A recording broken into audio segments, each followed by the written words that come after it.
Hello students, आज हम physics का फर्स्ट चैप्टर स्टार्ट करने वाले हैं। प्रकाशमिति। ध्यान दें, प्रकाशमिति होती क्या है। प्रकाशमिति भौतिकी की वह शाखा है जिसके अंतर्गत हम प्रकाश द्वारा होने वाली घटनाओं का अध्ययन करते हैं। प्रकाशमिति को हम दो भागों में पढ़ते हैं, एक तो किरण प्रकाशिकी और दूसरा तरंग प्रकाशिकी। तरंग और किरण में क्या फ़र्क होता है ये आप अच्छी तरह से जानते हैं। किरण सरल रेखा में गति करती है, सरल रेखा में चलती है, जबकि तरंग विद्युत चुम्बकीय रूप में चलती है। तरंग को चलने के लिए किसी माध्यम की आवश्यकता नहीं होती। तो आप लोग 10th में पढ़ चुके हैं प्रकाश की कुछ घटनाओं के बारे में, जैसे प्रकाश का परावर्तन, प्रकाश का अपवर्तन, प्रिज्म द्वारा प्रकाश का वर्ण विक्षेपण, ऐसी घटनाओं का अध्ययन आप कर चुके हैं। इसी क्रम में आगे हमें और भी चीज़ों का अध्ययन करना है। प्रकाश का व्यतिकरण, प्रकाश का ध्रुवण, ऐसी बहुत सी घटनाएं हैं जो प्रकाश की वजह से होती हैं। लेकिन पहले हम प्रकाश का वही भाग पढ़ेंगे जो आप 10th में पहले पढ़ चुके हैं, लेकिन उसमें कुछ चीज़ें और आगे भी पढ़नी है हमें, तो ध्यान दें। सबसे पहले हम क्या पढ़ रहे हैं? भौतिकी। भौतिकी में हम क्या पढ़ रहे हैं? प्रकाशिकी।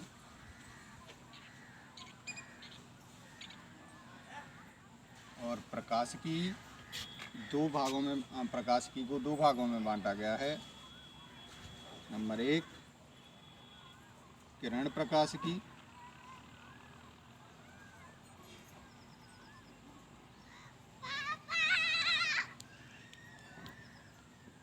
तो सुन,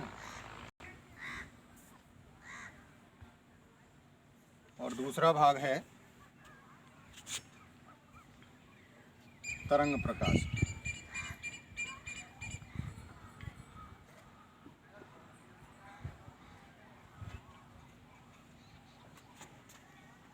सबसे पहले हमें किरण प्रकाशिकी का अध्ययन करना है। किरण प्रकाशिकी में कुछ घटनाएं घटित होती हैं प्रकाश के कारण, जैसे प्रकाश का परावर्तन, प्रकाश का अपवर्तन,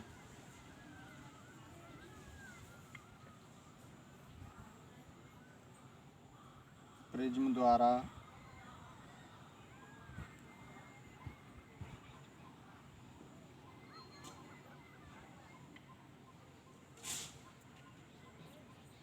प्रकाश का वर्ण विक्षेपण।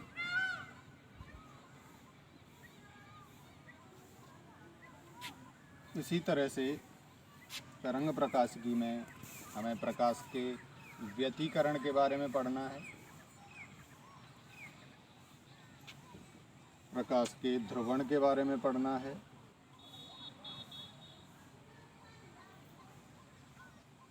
और ऐसी कई घटनाओं के बारे में हमें पढ़ना है।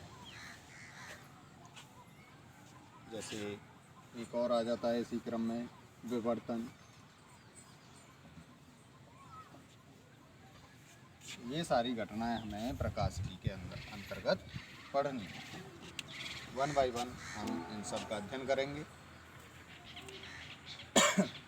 तो प्रकाशमिति अगर हमें पढ़नी है तो सबसे पहले, जैसे कि मैं आपको परिभाषा बता भी चुका हूँ, हमें जानना है कि प्रकाशिकी है क्या। जैसे कि मैंने कहा, प्रकाशिकी भौतिकी की वह शाखा है जिसके अंतर्गत हम प्रकाश द्वारा होने वाली घटनाओं का अध्ययन करते हैं। इसी तरह से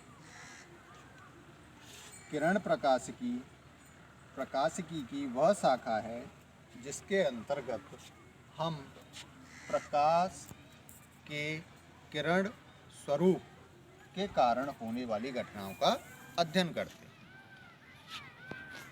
अब यहाँ पे एक चीज़ पर ध्यान दें कि किरण प्रकाशिकी और तरंग प्रकाशिकी, भाई प्रकाश सरल रेखाओं के रूप में चलता है, प्रकाश तरंगों के रूप में चलता है। तो वास्तव में प्रकाश चलता किस रूप में? तरंग के रूप में या किरण के रूप में? तो इसके लिए मैं आपको एक एग्जाम्पल देना चाहूँगा। जैसे मतलब सब लोग जानते हैं ये क्या है, एक फ़ोन है। मैंने किसी से पूछा कि भाई ये फ़ोन है, इससे क्या कर सकते हैं?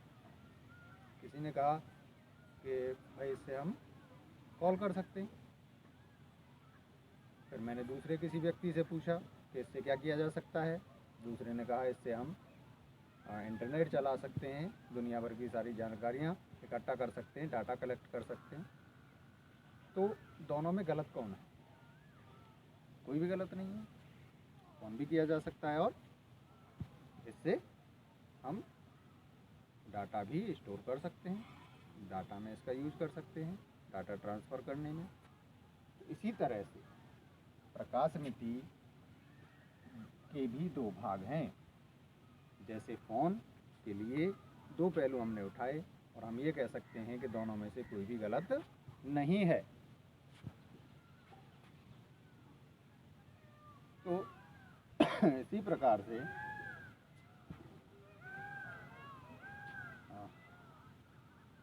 यहाँ पे हम ये बोल सकते हैं कि दो व्यक्तियों के एक ही वस्तु को देखने के नज़रिए अलग अलग हो सकते हैं और दोनों ही सही भी हो सकते हैं। इसी तरह से प्रकाशमिति में भी कुछ वैज्ञानिकों ने प्रकाश को किरण के स्वरूप में देखा, तो कुछ ने तरंग के स्वरूप। दोनों के द्वारा होने वाली घटनाएं सिद्ध हुई, इसलिए इसका अध्ययन हम दोनों ही रूपों में करते हैं। अब आगे बढ़ते हैं और देखते हैं कि प्रकाश क्या है।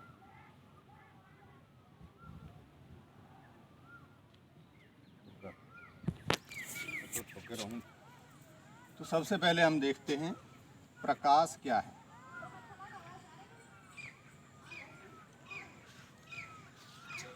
प्रकाश हम सब लोग जानते हैं, सूर्य से हमें प्रकाश मिलता है।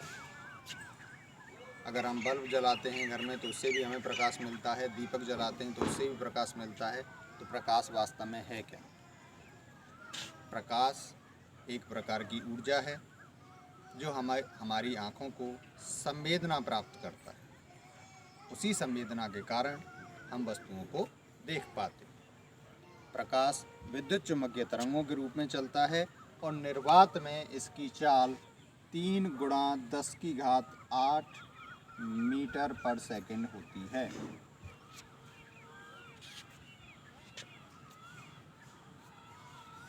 ये कहाँ पर होती है? निर्वात अथवा वायु में। निर्वात अथवा वायु में। निर्वात क्या होता है ये आप क्लास 11th में पढ़ चुके हैं, मैं फिर से एक बार दोहरा देता हूँ। निर्वात वह स्थान है जहाँ पर किसी भी पिंड का कोई कण उपस्थित ना हो, अर्थात जहाँ पे वायु, मिट्टी, धूल अर्थात कोई भी कण उपस्थित ना हो, उसे निर्वात कहते हैं।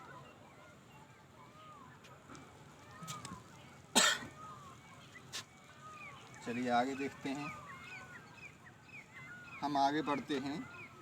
सबसे पहले हम अध्ययन करेंगे प्रकाश के परावर्तन। प्रकाश का परावर्तन। प्रकाश का परावर्तन क्या होता है?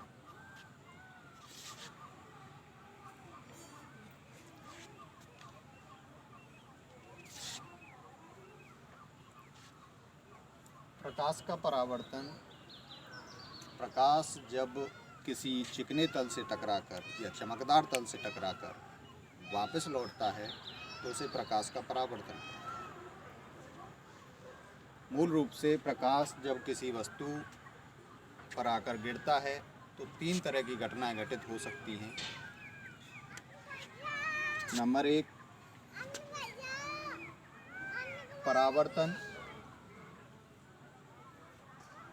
दूसरा, अपवर्तन।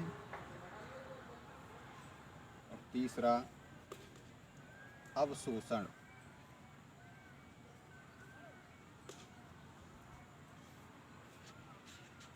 परावर्तन किसी वस्तु का टकराकर वापस लौट जाना। जैसे एक बॉल को अगर हम दीवार में मारते हैं तो बाउंस होके वापस आ जाती है। इसी तरह से प्रकाश भी किसी वस्तु से टकराकर वापस लौट सकता है। अपवर्तन, हम देखते हैं कुछ वस्तुएं ऐसी होती हैं जिनके आर पार हमें दिखाई देता है। इसका अर्थ ये है कि प्रकाश भी उस वस्तु से आर पार जा रहा है। प्रकाश का किसी वस्तु से पार निकल जाना प्रकाश का अपवर्तन कहलाता है। और प्रकाश का अवशोषण, कई बार हमने देखा होगा कि किसी वस्तु को यदि धूप में रख दिया जाए तो कुछ समय के पश्चात उसके तापमान में वृद्धि हो जाती है, अर्थात उस वस्तु ने प्रकाश को अवशोषित कर लिया। अवशोषण, अपवर्तन, परावर्तन, 3 तरह की घटनाएं घटित हो सकती हैं। उनमें से सबसे पहली घटना प्रकाश का परावर्तन हम पढ़ेंगे।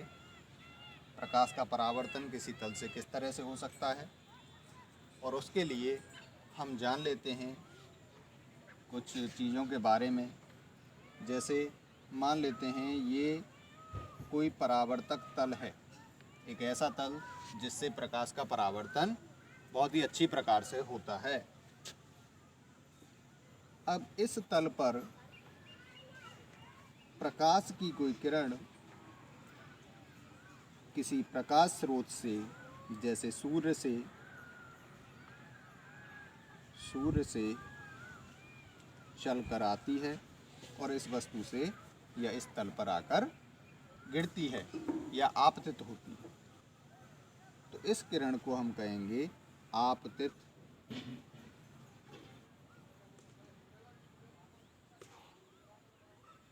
प्रकाश किरण। जब ये प्रकाश किरण इस तल पर गिरेगी और टकराकर वापस जाएगी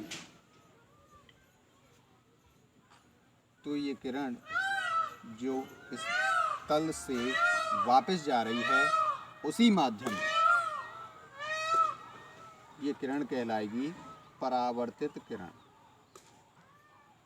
परावर्तित प्रकाश किरण।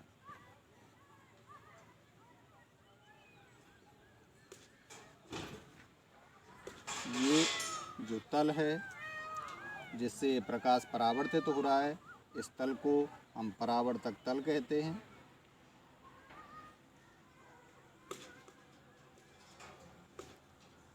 और इस बिंदु को जिस पर ये प्रकाश आकर गिरा, प्रकाश किरण जिस परावर्तक तल के जिस बिंदु से आकर टकराई, उस बिंदु को आपतन बिंदु कहा जाता है।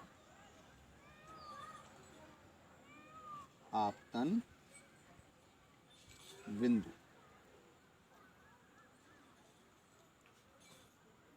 और यहाँ से हम यदि परावर्तक तल के साथ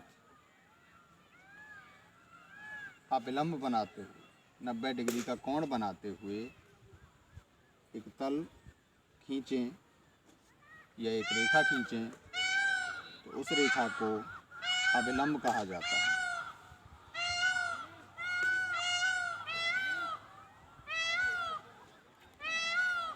आपतित प्रकाश किरण अविलंब के साथ जो कोण बनाती है उसे आपतन कोण कहते हैं।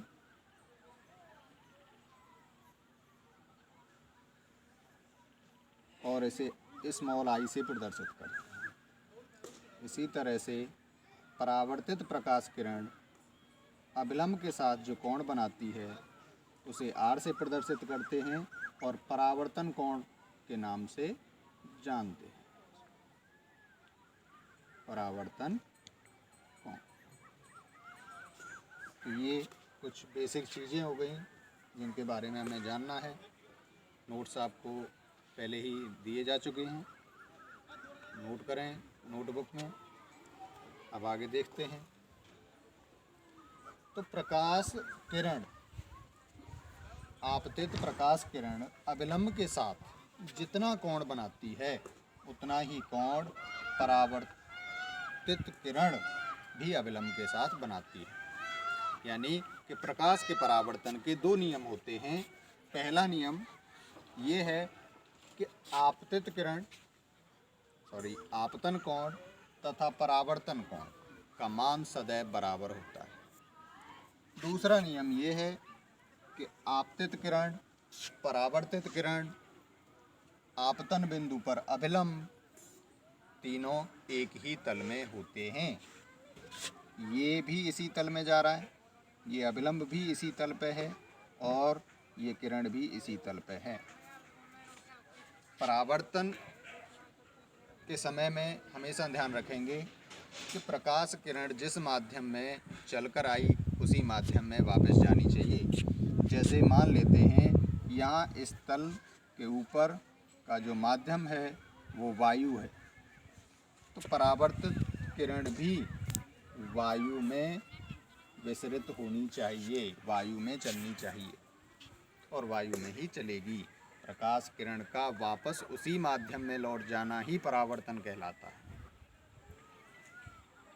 तो ये चीज़ें नोट करें और एक चीज़ का ध्यान रखें